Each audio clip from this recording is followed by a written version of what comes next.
Hi, Jenny. It's Billy. Glad you called. This is really difficult. Take a breath. No rush. I'll wait till you're ready to talk. What's going on? I heard from my parents again. Breathe. It was awful, and I feel bad, but I don't because I don't think it was my fault. Wait, that didn't make sense. What happened? They're going after Melinda. Okay. We had a huge argument. About Melinda? Right, they said she ruined their relationship with me and she should have her license taken away. They said that. I feel like they're blaming me and it makes me feel bad. Did they say that? Sorry, I can't talk. The soft clicking noise is back again. If that's okay, breathe. When my parents come at me with this stuff, they make me feel guilty, like I'm the one causing the problems. And if I tell Melinda, she says, don't let them make you feel guilty. You don't have to protect them anymore, Jenny.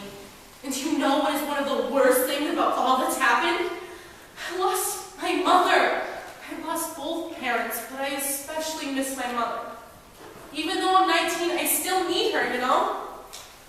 For the second time, I almost regretted being at Gloucester because if I had met Jenny some other way, we'd have a lot to talk about right now.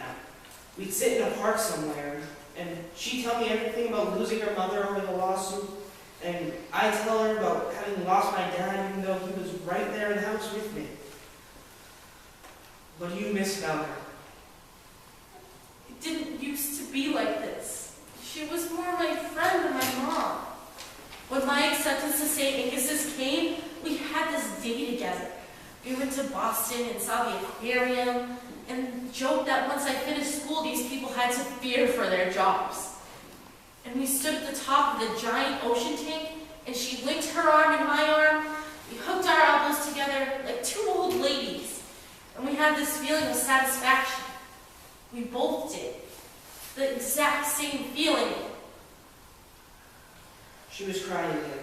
My throat tightened and my nose even started to tingle, as if I might cry myself. It's okay. You can cry if you want to.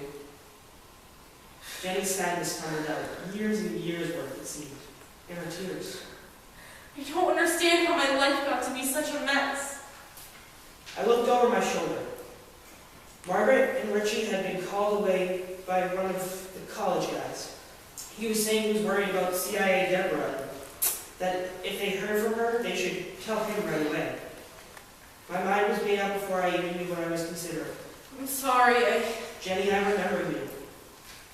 What? Are you whispering? I said, I remember you. I knew that. I knew you did.